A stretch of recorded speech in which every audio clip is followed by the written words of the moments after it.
But yeah, that's what happens when you're good too, is you want to challenge everything and be so aggressive. So it can be tough to have the discipline and like flexibility to change your roll up and to take those different That's the thing though, like every top team is good. Like every single top team is good. Yeah, like they're so good they don't make mistakes. Like you can be the biggest blainer, you can have the best BR. Like Right, you're playing against people who have the exact same shot as you, man. Yeah. You just gotta play as a team and like just make the right play. Like honestly, that's what it comes down to. Yeah. Like me personally, like I don't even care if I lose a series. I will be 100% fine losing a series as long as it went to game 5, it went to 50-49. Like as long as it's like something like that, It's close. Man, I'll be happy to lose. Like just don't lose on some like average stuff. Right. Yeah. No, I mean, dude, I always talk about this, dude. You notice in game, and especially when you're playing at a really, really high level nowadays, man. Everybody has to come clean when they're the one doing bad. Okay. You'll notice it in game. Like you'll just notice. You'll be like, honest. Right, Mason is getting dominated this game, or like vice versa. It could be me. I'm just saying. I'm just throwing a name out there. Yeah. That person's getting destroyed this game. That could be a potential reason why we lost. Like that's not the full reason, but you'll know in the back of your head, like, is this guy gonna let us know? Like, I was just getting destroyed, guys. I don't know. Yeah. Like that's how it is. You got to just own up to your mistakes, and I think that's where a lot of people don't really know how to.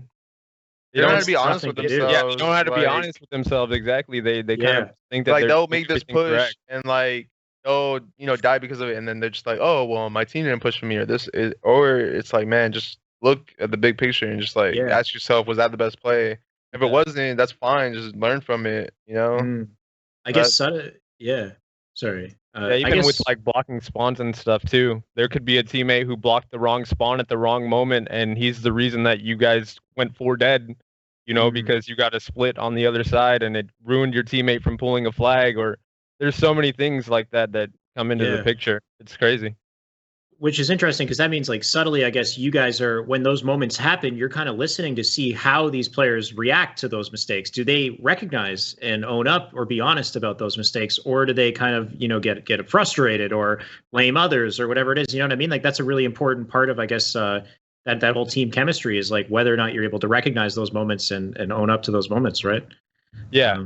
No, I think it is. That's gonna be the difference between you getting like top 8 to top 6 to top 4 to top 2 to like actually winning. Like just recognizing what you could have done better and like actually being better about it next time. Like honestly, like that's the one thing I could say. Like every tournament I've gone to in this season, like I've learned every single tournament. Like I've learned one thing in every single one. Like I think the biggest one was like the Invitational. Like we lost game 5, 50-49 to beat Togs, man. I will never for as long as I play, I will never forget that moment because it taught me so much. It taught me like what it takes to like be in losers final and like try to get to grand final. Like, and if you just like get in that moment and you lose and you kind of just brush it off, like, oh man, I didn't get enough sleep, or I need, like, you're never gonna like get enough information to like get past that hump.